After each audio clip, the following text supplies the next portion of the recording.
bienvenue à toi Ulysse, bienvenue à toi Thémis, Télémaque, bienvenue à toi Nono, bienvenue aussi à Albator, à vous tous pilotes de l'espace, bienvenue dans cette Trick Track Télé spéciale Fleet Commander, les extensions, et j'ai l'impression que j'ai un petit peu surpris Monsieur Didier de Capcom Game, c'est pas oui, ça? Oui, tout à fait. Tu t'y attendais pas? La référence Ulysse, ça a été déroutant, mais c'est Ulysse 31, mais si. très bonne. Mais on est d'accord, hein, on est d'accord. Alors Fleet Commander, c'est un jeu Capcom Game, c'est même le premier jeu Capcom Game. Quasiment, avec Speakeasy. Speakeasy, ils sont sortis en même Sigil. temps. Et puis maintenant, Sigil qui dont arrive. on a parlé, bien évidemment. Fleet Commander, c'est la grosse boîte que tu as, la boîte numéro 1, la boîte que tu as appelée Ignition, dans laquelle il y avait le matériel pour pouvoir jouer deux flottes de vaisseaux interstellaires qui se mettent joyeusement sur la tronche, hein, on peut le dire un peu comme ça. Plus ou moins scénarisé, mais à la fin, voilà. À la fin, c'est celui qui a les plus gros missiles qui touchent, qui gagne. Voilà. Et sur une carte quadrillée. Alors, on va voir un petit peu, parce que là, tu es venu nous expliquer ce qu'il y avait pour la suite de Fleet Commander, parce qu'il n'y a pas que la première extension que j'ai entre les mains, Beyond the Gate, en English in the text, hein, la boîte numéro 2. Tu vas nous dire un petit peu ce qu'il y a dedans, mais avant cela, on va se pencher sur le tapis de jeu, parce qu'il y avait eu 2 ou 3 petites choses par rapport au plateau, mais je te laisse la parole. En fait, cette année, donc, on va sortir 2 extensions pour Fleet Commander, dont on va parler, et avant, on va sortir, on va appeler ça un upgrade pack, pour rester dans l'anglais. Dans l'English. C'est un pack qui va vous permettre de upgrader votre jeu de base. Voilà. Donc dans ce pack, alors pourquoi on l'a fait? Parce que Fleet Commander, comme tu disais très justement, c'était notre premier jeu. Oui. Il y a des petites choses au niveau de la production qui n'ont pas été à la hauteur de ce qu'on attendait. D'accord. Notamment, et que les joueurs ont tout de suite détecté, donc notamment le plateau en carton plié qui n'est pas là. Ça, c'est le plateau de la boîte de base. De ce style-là, mais et on a eu un souci aussi sur les dés jaunes qu'il y avait dans la boîte de base, qui s'effaçaient très rapidement, beaucoup trop rapidement. D'accord. Et donc, ce qu'on a fait dans un premier temps, c'est qu'on a mis en place une SAV un peu costaud où n'importe qui, à partir du moment où son plateau était abîmé ou que ses dés jaunes étaient effacés, il suffisait qu'ils nous envoient une photo et puis on leur renvoyait gratuitement une pièce de remplacement. Très vite, d'ailleurs, les dés jaunes, on les a remplacés par des dés bleus qui, eux, ont une durée de vie tout à fait correcte et à l'égal de ce que vous attendiez. De ce qu'on attend. Alors, les dés bleus, c'est ceux que tu as là. Je vais les mettre. On en parlera tout à l'heure. Et l'idée, quand même, c'était de dire, plutôt que de faire que de la SAV avec le même produit, on va quand même faire quelque chose d'un petit peu quali. Quelque chose qu'on aurait adoré faire dès le début, mais qu'on ne savait pas faire au moment où on a sorti Fleet Commander. Maintenant, on sait le faire. Et du coup, si un jour, on doit réimprimer Fleet Commander dans les prochaines éditions, ce sera dans la boîte de base. Mais pour tous les gens qui nous ont fait confiance sur les premières boîtes, et on les remercie chaudement, l'idée, c'est de leur fournir un petit pack à prix coûtant. Pour nous, c'est du prix coûtant, c'est-à-dire qu'on marche 12 €. Voilà, donc vous avez un tapis 12 €, le tapis et les 6 dés bleus. Voilà, donc pour 12 €, vous achetez le pack ce qu'on a appelé Deep Space, qui est le nom de ce plateau en fait 5x5. Voilà, c'est un plateau en. Alors, est-ce que c'est la même matière que le tapis de souris? Pas tout à fait. Oui, c'est très proche. C'est la même matière que la combinaison de plongée aussi. C'est du néoprène en fait. C'est du néoprène. Ok. Voilà, qui est une matière géniale, je trouve. Ah oui, mais ça se met droit, même si on le plie. Et les plateaux que vous voyez là, ça fait des semaines et des semaines qu'ils sont pliés dans la boîte. Vous pouvez le plier en 4. Alors nous, on le fournit roulé dans l'emballage. Sur les très très longues durées, si ça reste en toc, c'est mieux que ce soit roulé. En fait, vous pouvez très bien le plier dans la boîte et ça vieillit très très bien, ça plie pas, etc. Et donc les dés bleus qui sont ici là maintenant en caméra déportée remplacent les dés jaunes comme on le voit, qui pouvaient éventuellement s'effacer un petit peu. Mais est-ce que du coup maintenant, parce que le jeu se jouait entre les tirs, les boucliers et les déplacements avec 3 couleurs, est-ce que ça veut dire que maintenant on peut jouer avec une 4e couleur? Non, les bleus remplacent le jaune, point barre. Exactement. D'accord, c'est juste pour les dés de mouvement, les jaunes. Donc il y aura un petit exercice mental à faire, puisque dans le livret de règles, on parle de dés jaunes. Ou de des moteurs. Donc là, il faudra associer le moteur, le jaune au bleu. Ce qui sera peut-être changé dans la future édition. Bien sûr, oui, tout à fait. Mise à jour. D'accord. Donc effectivement, cette extension-là, cet upgrade pack, il est à destination principalement des joueurs qui ont eu la boîte de base, qui ont pu peut-être avoir des déconvenues sur la qualité, qui n'était pas celle que vous attendiez. Oui, ou ceux qui ont envie d'avoir un matériel un peu plus upgradé. Ouais. Ok, donc ça c'était le tapis de jeu, mais ça s'appelle pas que ça. Faites attention, il y a des petites quantités. Le Japon vient de m'en prendre la moitié de... Sérieux? Voilà. Donc, la moitié, t'avais imprimé combien si c'est pas indiscret? J'en ai imprimé 200 seulement. Et ils en ont pris 100? Voilà, ils m'en ont pris 100, donc j'en ai que 100 qui arrivent en Europe là. Si ça part très vite, on en refera derrière assez vite. Okay. Et je veux juste prévenir les internautes, de dire attention, ça pourrait vite être épuisé. D'accord. Mais, bien évidemment, ce qui intéresse les joueurs, c'est cette petite boîte-là, c'est le Beyond the Gate. Et je vois à l'intérieur que, forcément, il y a les nouveaux vaisseaux, ceux qu'on attendait, les croiseurs de classe 3. Alors, pourquoi est-ce qu'on dit classe 3 ? Regardez, petite rétrospective, je vais les mettre dans ce sens-là. On a ici les classes 1 et 2, c'est ce qui est aussi indiqué sur le socle. Classe 1, attendez, bougez pas, je bouge le vaisseau, classe 2. On a maintenant les classes 3, mais dans le jeu de base, on avait les classes 4. Oui, si je veux prendre la même faction. Oui, si tu prends la même faction. On peut le faire par faction, regarde. Voilà. On peut faire classe 1, classe 2, classe 4. Classe 4. Et on se disait, mais alors, qu'est-ce qui nous attend ? Eh bien, ce qui nous attend, c'est ces derniers vaisseaux, les classes 3 qui arrivent dans notre flotte. Alors, chaque vaisseau ayant une particularité, on en connaît 3. Quelle est la particularité du classe 3 dans Fleet Commander ? Alors déjà, son profil, comme dans tous les autres, la classe 3, puissance d'attaque 3, les points de coque, un multiple de 6, donc 18. Pour le 3x6. 3x6, 18. Oui. Donc en règle de base, on le joue comme ça, tout simplement, avec les mêmes règles. Et en règle avancée, sa particularité à lui, c'est de mieux utiliser ses boucliers. Alors le petit symbole que vous voyez, il est juste ici. Je ne sais pas si j'arriverai à le montrer suffisamment clairement. Voilà. Ça c'est le nouveau symbole, le symbole spécial de la classe 3. Il utilise les boucliers à merveille. Exactement. Alors, il y a deux petits avantages. Le premier, il va pouvoir utiliser ses boucliers beaucoup mieux que les autres vaisseaux. D'accord. À savoir qu'en fait, quelle que soit la face du bouclier que vous avez sur votre passerelle, que ce soit une direction diagonale ou une direction orthogonale, si l'attaque a lieu sur une case où se trouve votre classe 3, il va pouvoir choisir de jouer son bouclier dans la direction qu'il souhaite.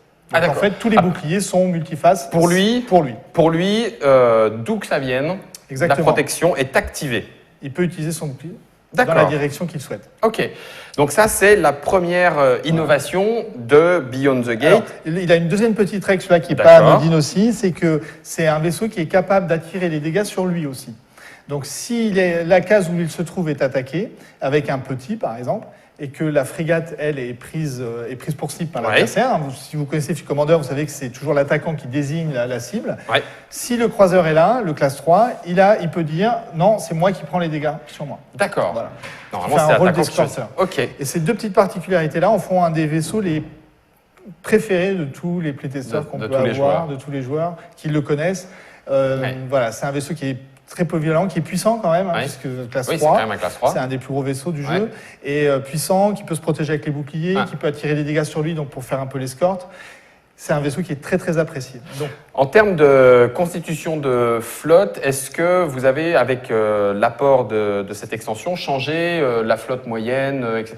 Alors, comment est-ce que la règle de constitution de flotte a évolué ? On a introduit une règle très importante dans cette extension. Alors j'en profite du coup, parce que je vais vous montrer en même temps que Didier parle le manuel. On en avait déjà parlé en fait quand on avait parlé du mode multijoueur. C'est quelque chose qu'on n'avait pas mis en natif dans le jeu de base. D'accord. Mais maintenant, c'est quelque chose qui existe vraiment dans le jeu, qui est très importante. C'est la constitution de sa flotte. On va pouvoir customiser, construire sa flotte comme on veut. Donc maintenant, avec les classes 3, vous avez plus de 12 classes de vaisseaux. La flotte initiale qu'on avait dans Initial, c'est 12 classes de vaisseaux. D'accord. Et c'est pour nous l'équilibre le plus sympa, la flotte la plus jouable, etc. Vous pouvez jouer avec 10 classes de vaisseaux si vous voulez, avec 15 si vous voulez. Pour nous, le mieux, c'est 12. D'accord. Et aujourd'hui, vous avez plus que 12 classes de vaisseaux. Donc, vous allez pouvoir constituer la flotte comme vous voulez pour continuer à jouer à 12 classes de vaisseaux.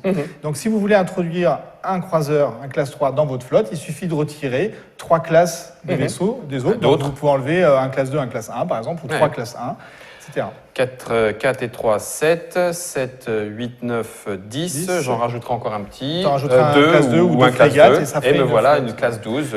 C'est extrêmement simple pour constituer ces flottes. Tout à fait. Et alors ça, vous pouvez le faire. Alors on l'introduit pour pouvoir intégrer les croiseurs dans ce truc. Maintenant, le deuxième point qui est abordé dans cette extension, c'est le multijoueur. D'accord. Puisqu'on fournit, on avait déjà parlé du multijoueur, il avait été demandé assez rapidement, donc on avait très vite mis les règles en ligne sur notre site pour ceux qui voulaient faire. On a eu pas mal de retours de joueurs qui étaient enthousiastes d'avoir joué à 2 contre 2, 3 contre 3 avec des plateaux. Donc là, on va fournir dans cette extension tout le matériel nécessaire pour faire et les règles aussi dans le livret pour faire du multijoueur. D'accord. Donc parmi ce matériel, on va trouver les marqueurs de flotte que vous avez là sous les yeux. Qui sont en 1, 2, voilà. 3 et 4 couleurs et qu'on glisse sur le mât du vaisseau pour indiquer, même si les vaisseaux sont identiques, à quel joueur ils appartiennent. Donc ça veut dire jouer en équipe par contre? Alors oui, on peut jouer en chacun pour soi aussi. D'accord, ok. Et quand on joue en chacun pour soi ou en équipe, de toute façon, un joueur va contrôler un ensemble de vaisseaux à lui. Donc comme on n'a que 2 factions au niveau du design des vaisseaux, on va pouvoir reconnaître les vaisseaux d'un joueur et de l'autre grâce à ces petits marqueurs qui sont fournis donc dans l'extension. Ce qu'on ajoute en plus pour le multijoueur, ce sont les portails. Alors les portails sont en haut, là, sur le punchboard. Ici. Voilà, puisque pour ceux qui sont un peu intéressés au mode multijoueur, on ne joue pas juste en mettant les plateaux côte à côte, mais les plateaux représentent des secteurs différents de l'espace. On va pouvoir jumper d'un secteur à l'autre. D'accord. En fait, via des portails.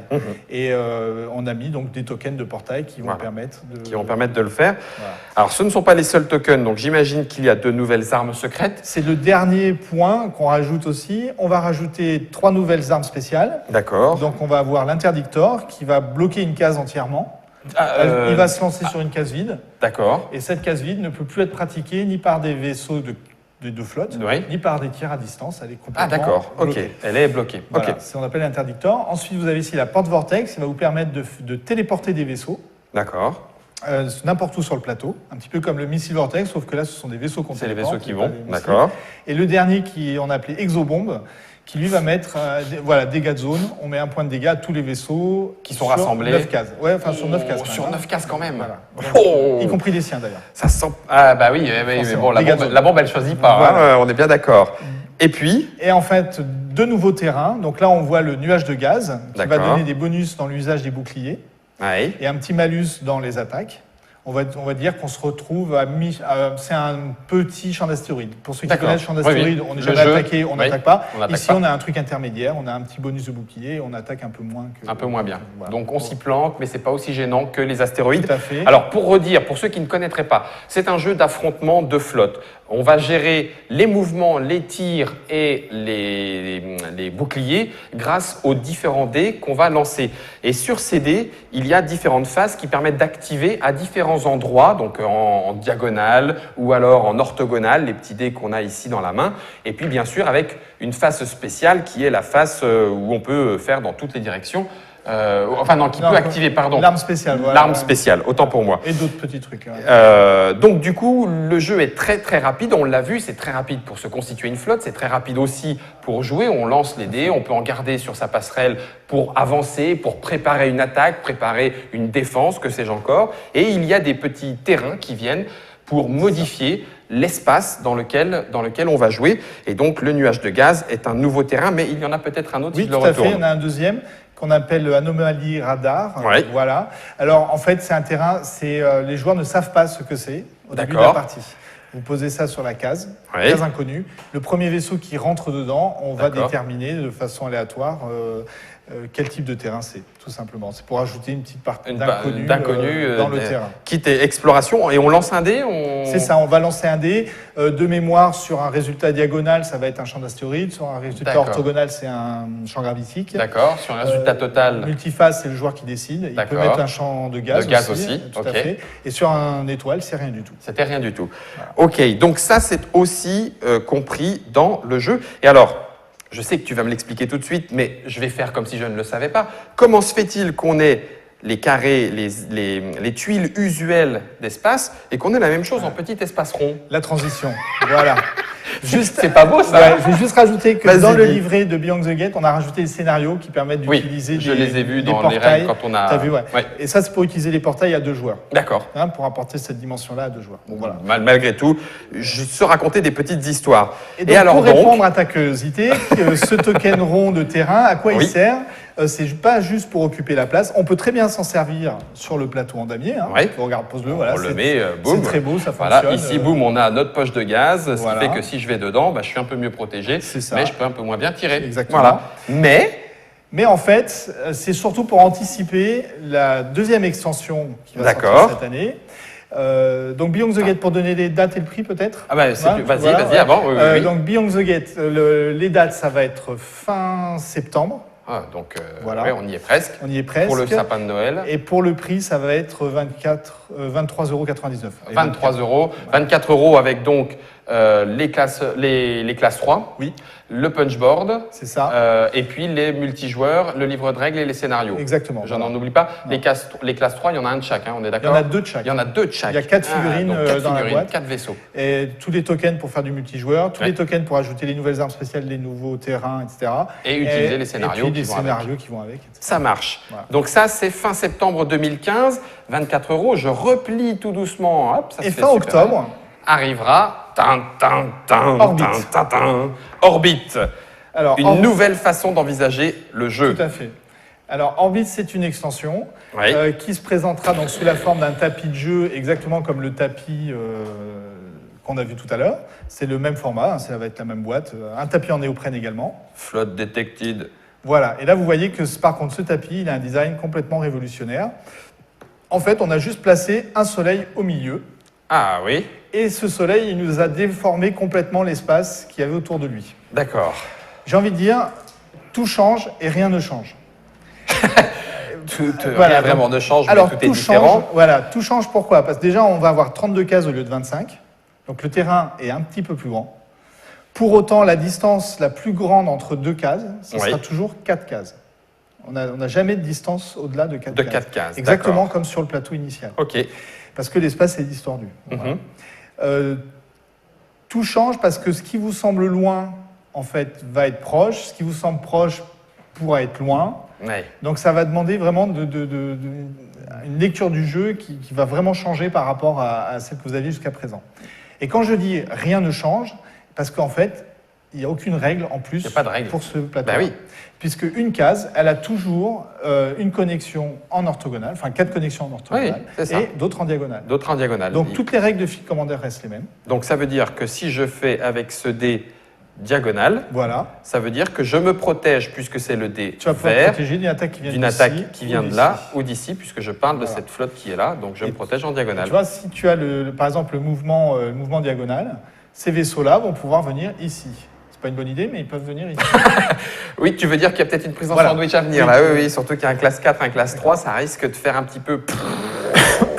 Donc, aucune règle ne change. D'accord. Donc, toi, déjà, pour le joueur, c'est confortable, il arrive là-dedans. Par contre, ce qui va être moins confortable au début, c'est de voir la lisibilité du jeu. Se dire que... alors, ce qu'on a rajouté aussi, c'est les zones de déploiement, parce que tous les scénarios... En fait, Fleet Commander, c'est un jeu ultra compatible. Tout est compatible avec tout le temps. Donc, en fait, tous les scénarios que vous connaissez de la boîte de base, ceux qu'on a rajoutés à l'extension, avec Beyond the Gate, peuvent se jouer sur ce plateau. D'accord. Vous pouvez aussi faire du multijoueur avec ce plateau. Vous pouvez avoir un plateau traditionnel, qu'on appelle le Deep Space, et à côté avoir un plateau Orbit. Vous pouvez jouer avec 2 orbites si vous voulez. Il n'y a aucune restriction là-dedans. Est-ce que si on est fou, on pourrait imaginer d'utiliser les portails avec 2 plateaux? Bien sûr. Je vais à 4 et puis on met un portail d'un plateau à un autre et puis hop, ma flotte va sur l'autre plateau. Et ce qui est intéressant, c'est d'avoir un plateau Deep Space avec le plateau rectangulaire et puis un plateau Orbit. Débarqué ici. Qui lui va, ça change un peu l'espace-temps dans lequel on va évoluer. La vache. Et donc ça, c'est prévu pour quand? Fin octobre. Fin octobre. Et tu as dit le prix, j'ai pas entendu. Alors le prix, c'est une extension. Il va être à 24 € comme Beyond the Gate. Donc on a l'extension 1, on a l'extension 2, on a le Upgrade Pack. J'ai envie de dire, mais alors j'espère que la question n'est pas trop à brûle-pourpoint. C'est quand la 3e faction? Ah, la 3e faction, carrément. Oui, carrément. D'autres vaisseaux encore? Alors, pour être tout à fait franc, d'autres vaisseaux, oui, ils existent. Mais pas tout de suite. Ils sont en cours de test, ils se crachent quelque part dans l'espace avec des pilotes d'essai, tu vois, voilà, mais ils fonctionnent très bien. Donc les vaisseaux existent. Ouais. Je peux vous parler d'un Carrier qui transporte des chasseurs bombardiers. Je peux vous parler de Dreadnought, qui sont des gros vaisseaux qui tapent très fort, qui sont un peu plus fragiles.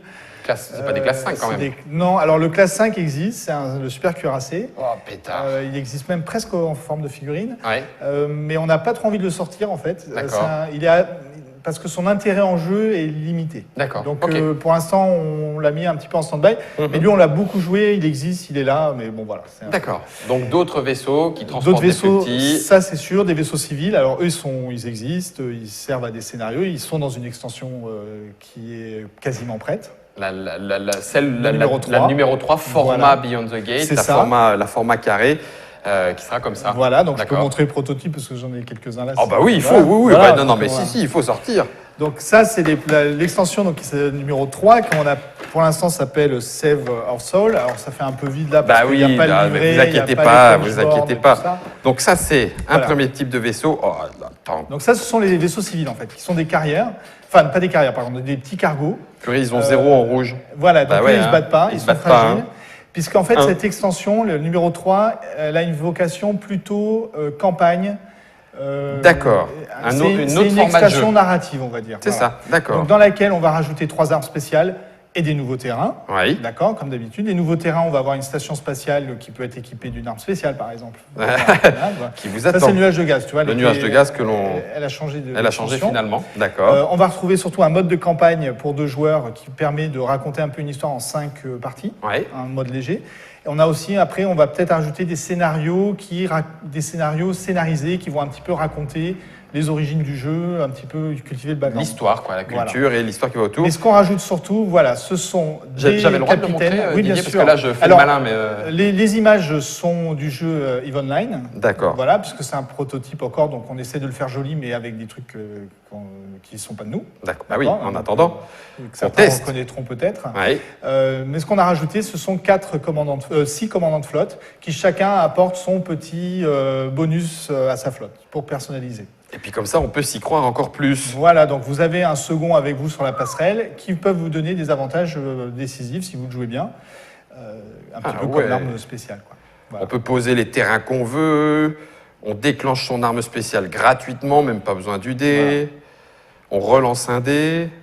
Alors tout ça, ça existe, ça c'est testé abondamment, et c'est prévu. Très bien. Il faut juste qu'on trouve les sous et puis on le fait, quoi. Voilà. Bah oui, c'est le problème de la trésorerie. Alors du coup, ça me permet pour cette dernière transition, alors après il y a peut-être d'autres choses à rajouter, tu n'hésiteras pas à le faire. Question de trésorerie, jusqu'à présent, donc il y avait Speakeasy, c'est vrai, tu nous l'as redit en première partie d'émission. Il y a Fleet Commander qui est la grosse sortie quand même. Oui. Voilà, comment a été accueilli le jeu? Est-ce que ça vous convient? Vous avez envie d'en faire encore plus? Voilà. Pour moi, Fleet Commander, il commence son chemin. Il commence son chemin. Voilà. D'accord. Il a 6 mois sur le marché. Pour ce jeu-là, c'est un début. C'est un début. On le vend pas mal au Japon. D'accord. On commence à le vendre en Europe. Oui. On a très très envie d'aller aux États-Unis, forcément. Oui. Et il y a des extensions. Voilà, je me permets d'en montrer une qui est même pas planifiée, mais pour montrer qu'il y a du potentiel. Il y a un développement. Voilà. D'accord. Il y a un chemin à faire. Donc aujourd'hui, c'est ce qu'on veut démontrer avec nos 3 sorties de l'année. De dire, regardez, il y a plein de choses qui sont là déjà. Ouais. Il y en a d'autres qui arrivent. Ce jeu, voilà, il a vocation à continuer à vivre et pour nous, c'est... Avec toujours aussi, ce qui se fait beaucoup en ce moment, ce côté boîte à outils, au sens où on peut en prendre, en mettre, en enlever, exactement. On joue de la façon un petit peu comme on le veut.